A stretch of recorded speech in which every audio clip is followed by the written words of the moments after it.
Steve Jobs once said, innovation is the only way to win. Hello, everyone, and welcome to my podcast, Nerdy Optometrist. This is your host, Ukti Vora. We all have been recently talking about the new buzzword in the healthcare, artificial intelligence. I'm sure artificial intelligence have been part of our lives in many other ways and forms, but healthcare has been a recent focus. And we all have our own doubts about its applications. And what better way to have an information from someone who has been part of this disrupting change in the healthcare industry? It's a pleasure to welcome our guest for today, Mr. Jayanth Rasamsetti, who is a co-founder of Sgmoid, an AI-based startup that is disrupting the healthcare industry. Their focus is increasing clinical throughput by 9 times. They have murky customers and count. LV Prasad as one are on track to see over 1.1 million patients using their AI systems. Jayanth has a background from Columbia University and IIT Madras. It's a sheer pleasure to have him on this podcast. Hello, Mr. Jayanth, and a warm welcome. Hi, Ufti. Thanks for having me over. The pleasure is mine. Happy to, share my journey and maybe hopefully douse any questions you have. Thank you again. Awesome. So we're going to dive in directly to learn a little more on your background because as you had mentioned earlier to me offline that you do not come from a healthcare background.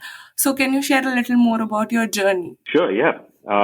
That's correct. I am not from a medical background. However, I am working deep in the healthcare space. So a little bit about our journey is I started this venture about a year and a half ago. And we were making at the time, artificial intelligence or machine learning models that was primarily in radiology. Then one of the doctors from a leading hospital sort of just happened to, look at our work, and he was really excited. And then he referred to another doctor, so on and so forth. And then we landed up with a very big leading person at an ophthalmology institute or an eye institute. And then when they saw our work, they were like really excited in terms of the potential, in terms of the competence, and said, can you do this specific problem for us in screening of images? And so that's the problem that we picked up, and there was sort of, so to speak, looking back, we decided that should be our primary focus. And we continued on that. So you did mention that, you do not come from a healthcare background and eye care actually happened. I do know you also serve other part of healthcare industry as well. So which other segment of healthcare are you focusing at Sgmoid? Sure. So Ukti, you asked me what are the other kinds of areas we're looking at? We started looking first primarily with radiology. And within radiology, most of the divisions are by body parts, meaning, you have chest, you have brain, so abdomen, so on and so forth. So chest is where we picked up first, which is, I think, any classic, machine learning scientist sort of engineers, bread and butter in terms of, computer vision or imaging. And after that, we started progressing to MRIs, and thereafter CT scans. We've done a little bit of work in PET scans as well, but the bulk of the work, as you might have connected the dots, is in computer vision. Right. So when we talk about, this artificial intelligence, the new buzzword, everyone is talking about it. But as I mentioned earlier, very few really understand it. So, and because you've been working, in the eye care and the healthcare segment, can you walk us through the implementation and what is artificial intelligence from your perspective, and how would you walk us through its steps in eye care or healthcare? Sure. I mean, that's a good question from a microscopic perspective. So I'm definitely not an artificial intelligence expert. I mean, there are lots of other people who've done way more work in terms of either theoretical science, etc. So but I definitely think we have a slightly deeper understanding of the health sciences, and particularly from these two divisions, ophthalmology and radiology. So pertaining to your question, AI is the science of discerning patterns, using technology to extract patterns and make some actionable insights. For instance, if you have a software program and it's seeing a cat, now you write computer code, your for loops or if loops, and can you detect the next cat, right? So if let's say and you start writing a program, which all of us know. Let's say if the length is less than hypothetically 10 centimeters and the width is greater than 5 centimeters and it has whiskers and if it has a nose, so on and so forth. All of these things you sort of hard code, right? That's traditional software programming, which many of you probably are familiar because we've done, or at least most of us have done in schooling, a lot of simple scripts. However, so that's the way a program learns, which is sort of not the way natural, humans learn or animals learn. The brain does not work like that. Now, however, if you write an AI program, what you do is you feed it not one image of cat, you feed it 100 images of cat, Right. and you say, can you detect the 101st cat? So what the AI is doing, under the hood is there's no logic, there's no if program, there's no for loop saying if height, length, so on and so forth. The AI is discerning and extracting these patterns on your own. And scientists are still figuring out those hidden features. Like how is the AI able to detect the 101st cat? So there's still a question of how the AI is able to detect or is able to figure out the features, from those 100 cats and how it has used that to detect the 101st cat. That's a lot of research work going on. But the way AI works is, you feed it 100 cats, it figures out the 101st cat. The way software programming works is you write code, specific code, distances or features, so on and so forth, on one cat, and then it figures out the second cat, right? So that's the difference. Now, in terms of AI, sort of the history, just again, forest for trees, trying to look at a zoomed out picture. AI is not new. It's been called with other words, etc. And 20, 30 years ago, any pattern recognition. For instance, the simplest machine learning models is your y equals mx, which is nothing but a straight line fit used in stock market, etc. The first AI models were there 50, 60 years ago. That's in 1950s. But what has changed in the last 10 years or 8 years specifically is the computational power sort of finally caught up with the algorithms, right? So one miracle that's powering the next wave. So right now it's a great time because compute power is cheap and algorithms are plenty. They've been, in the dust, getting dust in the last, 50, 60 years. So now they're all in the full glory. Yeah. That's awesome. Yeah, I think this basic difference in understanding that you just explained with an example, I think was very informative. Thank you for sharing in layman's term for people like us, who are still struggling to understand the new buzzword. When you talk about implementation of, it's in eye care or healthcare, how does the process work? If you can just, give a glimpse of how it is being implemented. Sure, yeah. So the process really depends mostly, clinic to clinic or institute to institute or hospital to hospital. But the broad lowest common denominator or the overreaching sort of, or the underlying pattern is, so hospitals all have their own ID infrastructure. That can be, in a small scale, it could be a small EMR, or in a large system, which sees more than 100,000 patients, might have like complex infrastructure, complex IT infrastructure. There could be the EMR, there could be the HIS, which is an electronic medical record system, or a hospital information systems. So all these could be aggregated, and they interact in different ways. The key here is looking at where your AI algorithms fit in. So this is sort of like saying there's a car and you've made it a much more smarter ignition or a carburetor. Where in the whole workflow do you go and fit so that the car goes faster? That's essentially what you're trying to do. Now, the next question you might ask me is, how do I know the car is optimized for speed? I mean, am I only trying to go faster? Right. Am I trying to pick up more people? That's 4 or 5 people. Am I optimizing for mileage? So on and so forth. So it really depends on the use case within the clinic. So several clinics only focus on accuracy. I mean, they really want very high precision, let's say microorganism detection within a low-end camera. Or some people might say, you know what, I want to screen population very fast, but it's in a rural area where access to internet is not that great. So can I make low latency AI algorithms? Essentially meaning, if there's no internet, can I still work? Does the model still work? So it really depends on what the clinic or the stakeholder there is asked you to do. And as partners, we sort of make sure we try to sort of create that AI application that will be suited for their needs. Got it.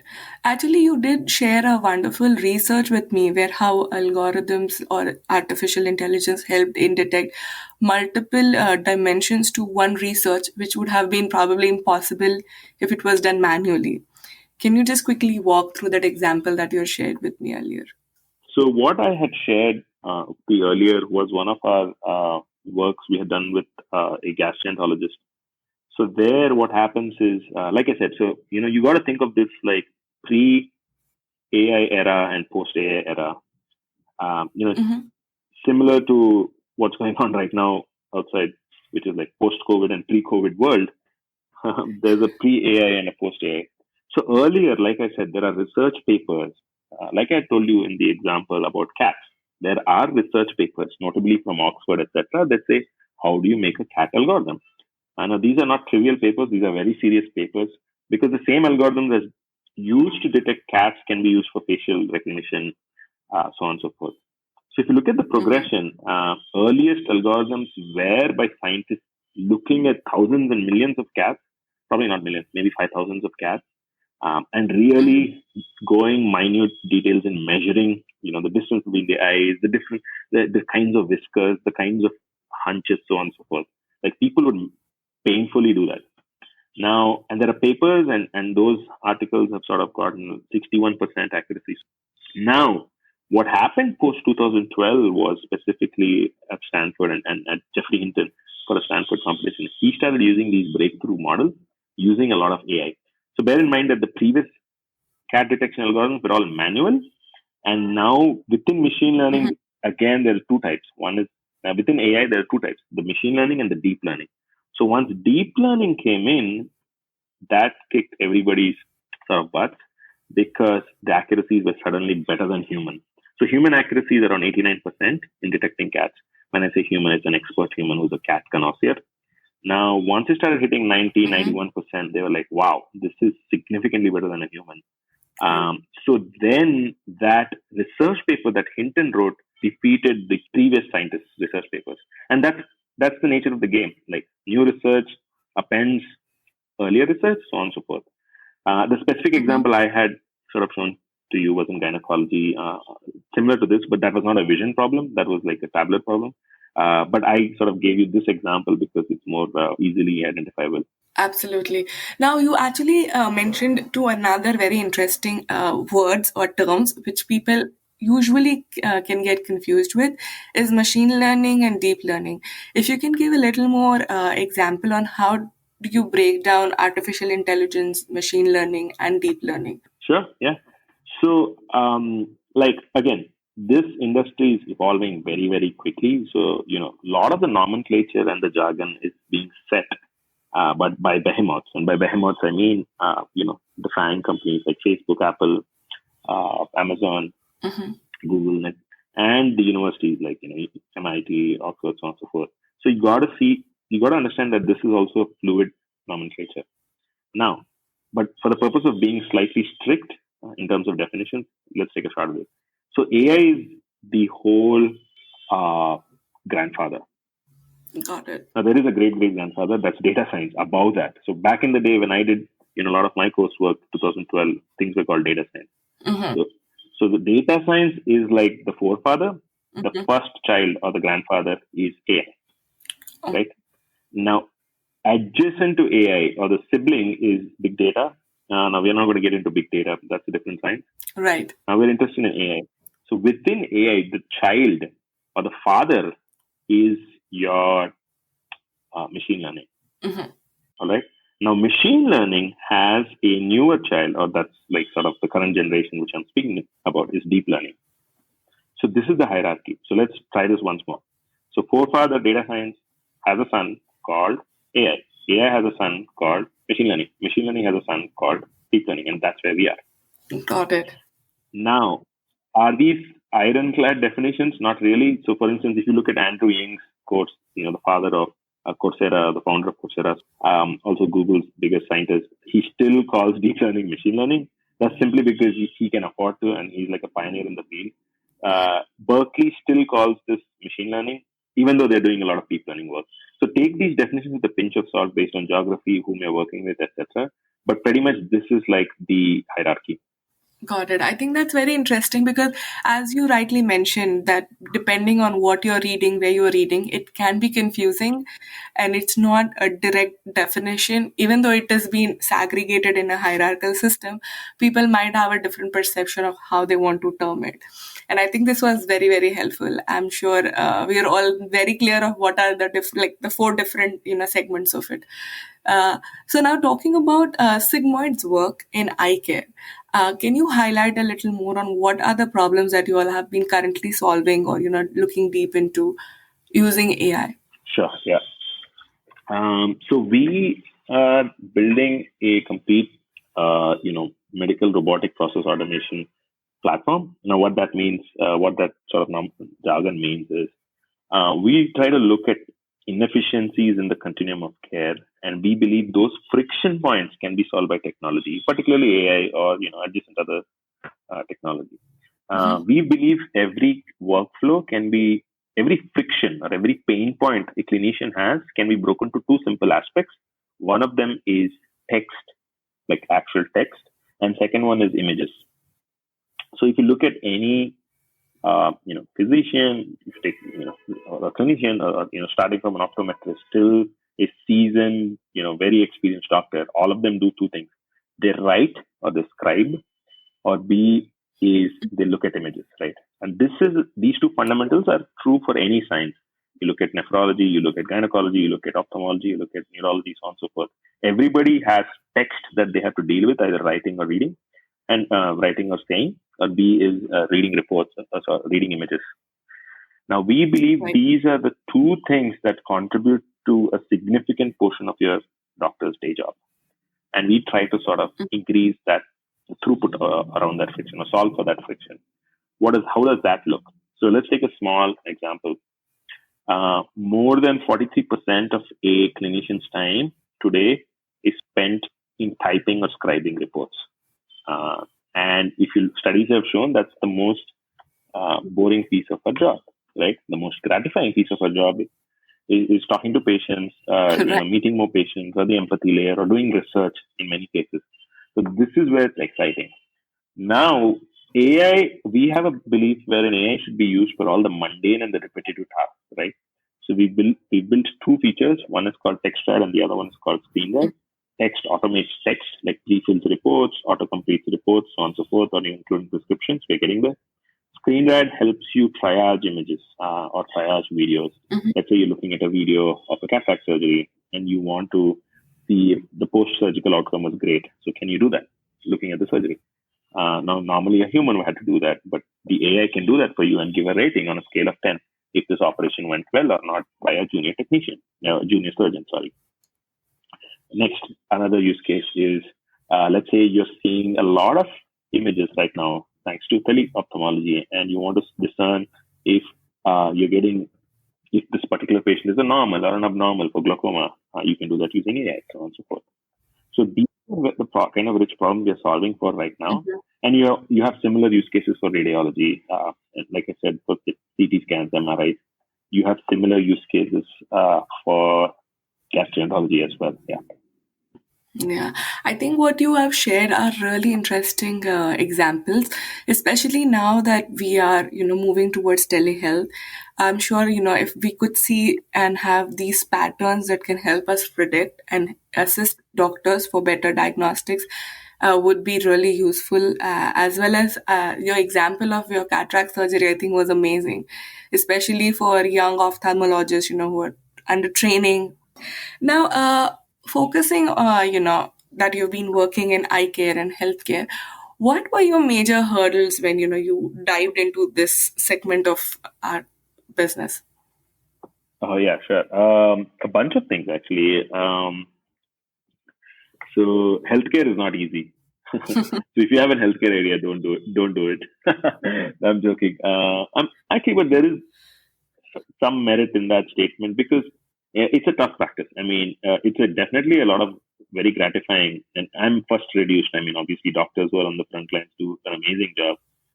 Kudos to their, work ethic. I've not seen like I mean, I've seen a doctor almost always busy. I don't think engineers are busy. They at least have a chill time, or they have sort of some proclivity towards taking rest or break. But I feel clinicians are wired all the time. Right. So having said that, so that's both a boon and a bane for innovation. And I'll tell you why. So these are my observations. Number one, doctors or clinicians have are extremely busy and getting their buy-in, and many times, like big projects like these require the whole hospital, or at least the key stakeholders, who might be 4 or 5 people, to be in the same room at the same time for multiple meetings to get your sign off, right? Right. So that becomes a big challenge, just by systemic nature. Doctors are busy, and B, they are also resistant to change. So I think in terms of historically, and this is not my saying, but historically, for some unforeseen reason, it's kind of a little uh, distressing just to say, the industry that's moved fastest in terms of innovation or adoption has always been aviation. Aviation ranks number one. So if you want to see the latest technology being used, it's mostly in aviation or in a flight you might see. Mm-hmm. Second is obviously finance. Then you have e-commerce, so on and so forth. That's the pecking order. Unfortunately, healthcare has been the last because of multitude of things, either regulatory issues, compliance issues. So number one is definitely dealing with the personnel is kind of a slow process in general. I mean, and this is not pertaining especially to developing world, but I think even the developed world. Um, Right. and it can get, the spectrum can be mildly fast to draconian measures, right? So that's number one. Number two is the nature of the IT infrastructure. So remember that we interface with something already inside. So meaning Right. we are not Uber, like standalone app you can just go download and or uninstall and sort of use our app. Right. We are an app within an app, right? So for instance, Right. this is go back to the days when Google was sort of inside your Yahoo search engine, or maybe a much more pertinent example could be a new API like Razorpay. I don't know if you guys use Razorpay or PayPal APIs. They are payment gateways within your actual CC Avenue payment gateways within your actual credit card transaction portals, right? Right. So these are companies that you don't typically see because they are interfaced with B2B. Now the challenge with any B2B is you have to interface with these complex infrastructures. Mm-hmm. I mean, so for instance, for each hospital, it might have its own IT infrastructure. You have to understand each of the infrastructures and you have to sort of build for them. So it's sort of like an architect, right? Um, Right. an architect has to design custom for every house, so on and so forth. So that's a little bit of a limiting factor. It's challenging, obviously, because it's an overhead to understand every ecosystem and design for them, go through the stakeholder, get all their buy-ins. That's the second problem. And third biggest problem, I think, which is by far, I think, the biggest problem, and it has two parts. One is the data acquisition strategy. So remember how I said cats, 100 cats? Well, turns Right. out getting cat images are very easy, but getting images of patients is like a mammoth task. Simply again because of the above reasons I told you, it's regulatory. Right. Getting it out of the IT infrastructure is humongous, a task in itself. And then you have to do PII, like as in you have to make sure all patients are de-identified, because any one of these patients can tomorrow say, "Hey Jay, you know what? Sgmoid made $100 million, and now I'm going to sue you for 10% of that."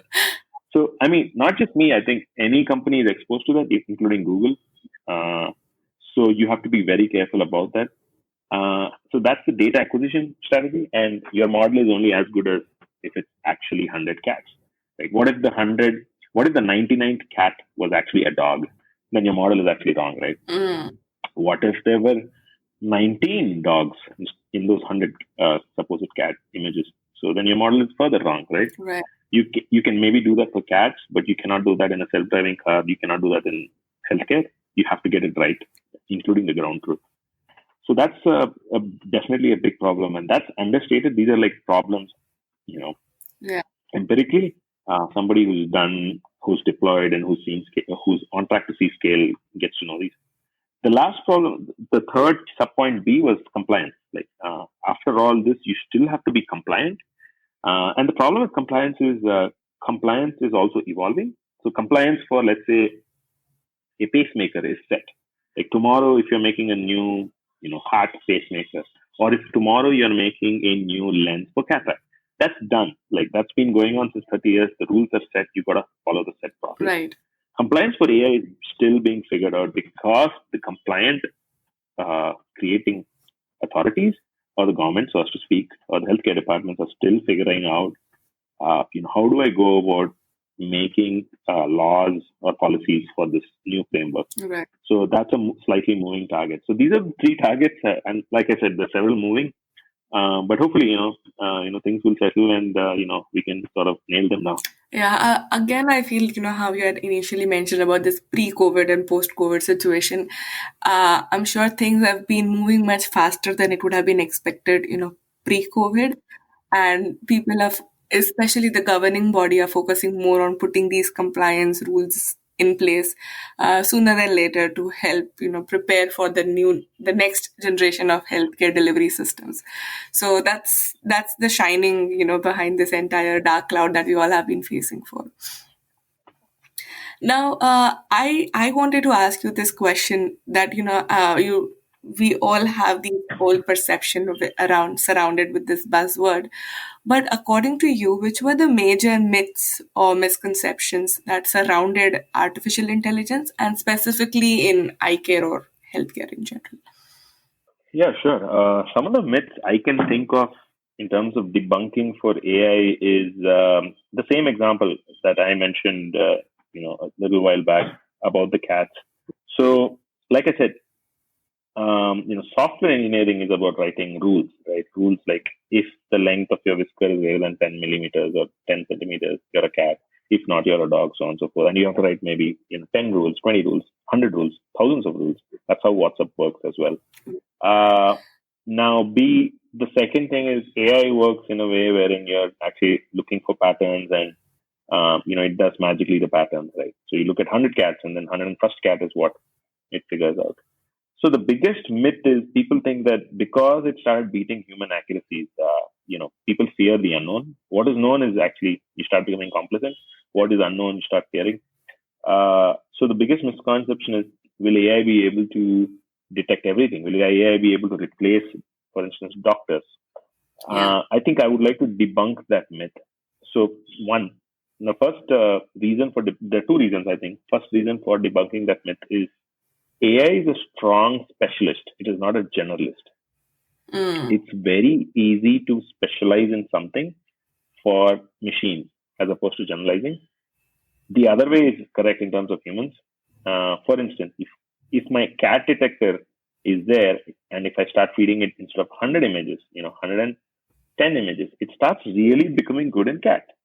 Now, but the minute if I give it something else, a cat it was never seen, like for instance, a Persian cat, which is an Egyptian dog, something that's very, very close, it will fail, right? Right. Because you never showed it. And let's take a little more complex example, or slightly more.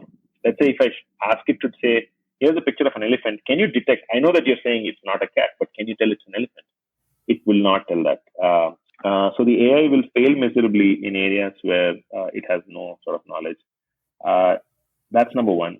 Number two is, the number one is that, and human minds work differently. Like a child doesn't have to be shown 100 cat images to figure out the 101st cat. You can show it 5 images and, the child will be able to figure out. So systemically, machines learn or at least see things differently the way humans do. Right. Humans have a much more superior way of thinking, or at least most humans. Yeah, I think this was a very satisfying response from you because everyone is kind of scared or feared that AI is going to overtake and overpower humans. At least this is more comforting response. Yeah. It is. And second thing is that's from a philosophical answer. Second thing is systemic to technology. Again, AI has a lot of drawbacks. For instance, the way, like, remember how I said some of the layers or some of the features that it's picking up from this 100 cats is very, very new and we are still learning. So there's been research that's showing, and I would have loved to show you, if there was an option to share. there's research showing that if I fool it, if I just make like interchange the cat's eyes with its nose, the AI is still going to incorrectly say it's a cat. Now you might say like, what? That Wow. sounds so weird, but that's the way it's happening. Yeah. The way AI sees is truly very different, and there's amazing amounts of research going on. So that's another drawback. Case in point is self-driving cars. So some smart people have figured out that uh, you know the way a car identifies the other car is very different from how human eyes see. Mhm. So what they do is many cars on the road that don't want to be tracked by self-driving cars actually have a small post-it with some small, OCR code or like a barcode or something, and then the car that you're driving cannot see the car ahead of you. Yeah. So again, lots of bizarre things going on. So a lot of things AI has humongous limitations as well. Yeah. Yeah, I agree that there is this myth or misconception where people feel that AI is out there. It's going to, it's perfect. It's going to take our jobs, so on and so forth. But there's a lot of work, and I had actually read one of the examples pertaining to eye care, which I would like to share is, which follows all the examples that you shared when we're talking about the images, say retinal images or retinal scans that are taken and scanned, based to identify conditions. Using the AI technology, I did read that if it is taken, say, from Topcon machine versus a Zeiss machine, it might just give completely incorrect results. So there's a lot of work that needs to be done to train and develop that side of it. So I think it resonates with what you had, the examples you shared with Yeah, us. yeah.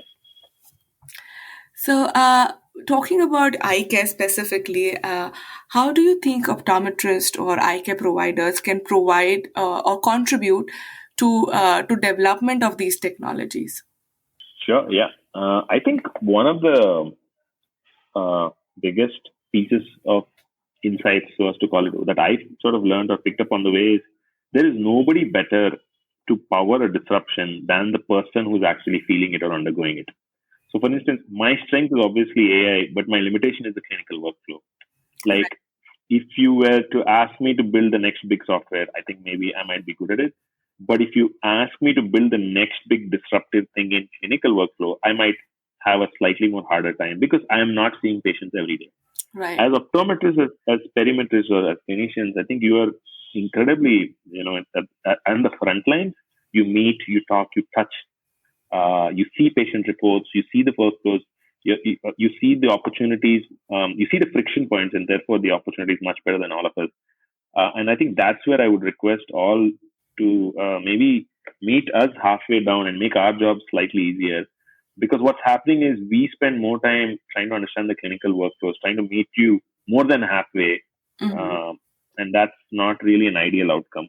I think healthcare, there's amazing amounts of opportunity in terms of leveraging technology and suppressing costs, especially in geographies where I work, like for instance the emerging markets where cost is a huge factor.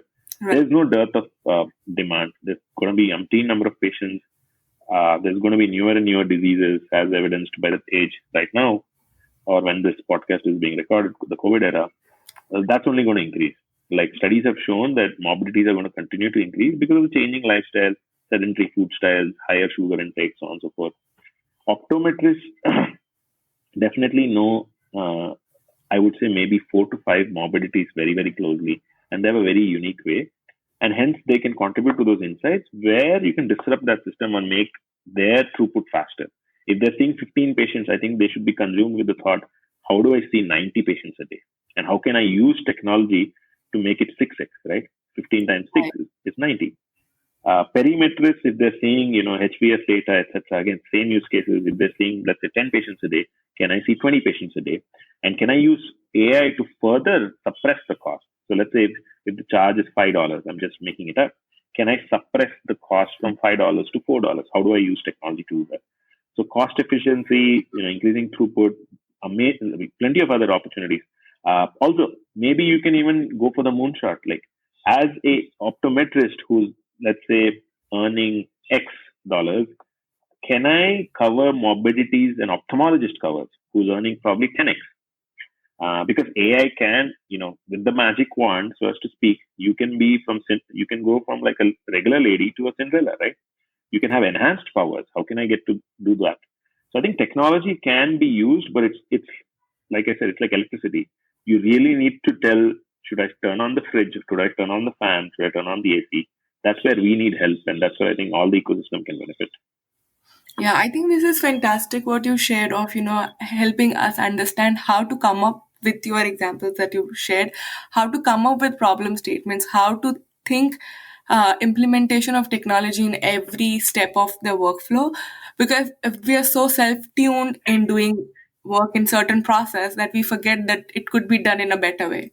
So I feel that is where people, especially whether it's optometrists or healthcare workers, need to step back and realize how can I increase efficiency and reduce cost. I think these are wonderful thoughts which I take from our conversation today, which will help and provide more questions and more innovations in eye care. And I appreciate you sharing those ideas. Thank you so much. Okay, so I have added this one fun segment. I do know we talked a lot about technology, a lot of innovation, but we started this fun segment called Rapid Fire, like any of the talk shows. Unfortunately, there are no hampers yet, but you never know, it might happen in the future. So we're just going to go dive into a little more fun side of you, and it's rapid. Just ensure you share your quickest answers. So are you ready for it? Yeah, sure, go for it. Yeah. Okay, perfect. So you have traveled in multiple cities. Which is your favorite city or favorite destination? New York City. New York. Wonderful. And based on your travel, which is your favorite destination that you have either been there or you would like to go there? I love Cambodia. Oh, interesting. Your favorite cuisine? Indian. Wonderful. If we were to write an autobiography about your journey, what would you like to title it? Change is the only constant. Ah, interesting. uh, your favorite segment, this is a little more personal, radiology or ophthalmology or eye care? Which is your favorite segment? Don't just choose because you're on an eye care podcast, okay? Just be honest. I would do radiology. Radiology. Okay, perfect. I do know you also teach at LV Prasad and you do a lot of lecturing. What do you like more, teaching or developing new innovations in your company? So that's a hard one. I would love right now more innovation. More innovation, wonderful. If I retire with escaping poverty, I think I'll continue. I'll start teaching or resume teaching. Yeah. Okay, so you did kind of balanced it out. Good. Now, if Yeah. okay, next question. If you could change one thing in optometry or eye care curriculum or add something, what would that be? I would use. I would definitely add a section saying, you leveraging current technology in your clinical workflows. And one last thing is the last question. One thing, if you would like to tell to a younger Jayanth, what would that be? Don't choose optometry. No, I'm joking. I would say don't be short-sighted, be long-sighted. I would say don't be in business for making a quick buck. The quick buck is very easy. It comes only in 10 years or 12 years. Yeah. Yeah, interesting. So I think this was fantastic. Thank you so much for being such a good sport and being part of the rapid fire. And before we let you go, one last final takeaway message that you would like to share. I think the takeaway message is the AI revolution is real. It's incredibly powerful. I would request you to sort of harness it. Think of it like electricity, and techies who develop, such as myself, are electricians. But you are the main stakeholder. You know where your refrigerator is. You know where the TV is, etc. You're the brainchild, so you will have to guide us in terms of bringing rich use cases and collaboratively disrupting the world. Yeah, or changing at least ophthalmology market. That's awesome. I think this was a wonderful takeaway. I'm sure after listening to this, all of my listeners will start thinking of how they can, be part of the innovation and reach out to all you innovators out there and come up with a lot more problem statements to solve and improve this entire healthcare delivery system. So thank you once again, Jayanth. It was a pleasure to have you on my podcast and learning a lot more about AI and technology. Thank you so much. Thank you so much, Ukti. I mean, glad to have you, take your time in terms of, mining these questions. I think they're very, very well crafted, both the basic questions and the rapid fire. I hope this reaches out to, many people and, we can spread the message and hope, look forward to seeing some nice, rich use cases and hopefully we can solve them. Thank you and appreciate your time. Thank you so much.